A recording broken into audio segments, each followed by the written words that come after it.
Well, people died of cholera because they waited too long to get treatment. That's according to Acting Health Minister Motsoaledi.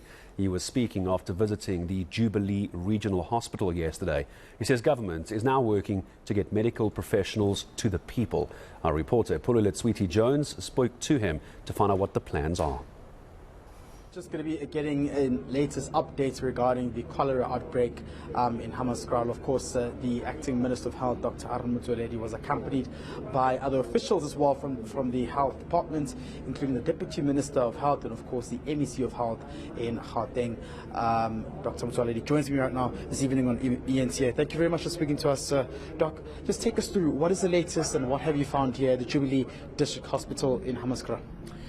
Well, Pule, thank you very much. Thank you to the listeners and viewers out there. We had a meeting with several stakeholders and we took a decision that we must do inspection in loco. We must see the situation on the ground, what's happening, rather than just deciding sitting in the office and getting information. So I'm not here only with the MEC and the Deputy Minister, but we are also here with the experts from the World Health Organization. Dr. Owen Kalua is here. And his team, and we reach certain conclusions. Number one, that some of the patients who died here is because they arrived very late. There are those who died 30 minutes after arrival. You can imagine when you are still trying to run around to connect things.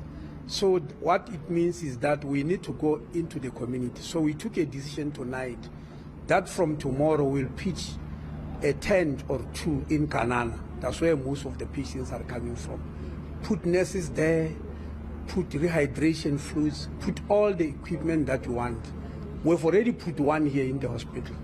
It's behind over that side, where all the people with diarrhea, when they arrive, they will go there immediately to start treatment and be triaged. Triage meaning you start selecting them into various groups. But we believe it's too late when you wait for patients already in hospital. So we'll go into the community. That's number one. Number two, after I did what rounds, because I'm sure you are aware, I'm also in that profession, and I looked at a few patients, some of whom we already transferred. We believe we need a specialist, a gastroenteric specialist, to report here from tomorrow. And we have already acquired one from George Mukari. Must be here and be giving instructions every single minute. Number three, we saw that some of the results, the blood results, not only to test for cholera, because when people have got cholera, you don't only test for cholera. You want to see the full blood count, but mostly you want to see what we call urea and electrolytes, because they are using electrolytes as they are having diarrhea and they start getting cramps. I've seen quite a number of patients in the ward with cramps and paresthesias, pins and needles in the legs, meaning there's something wrong with their electrolytes.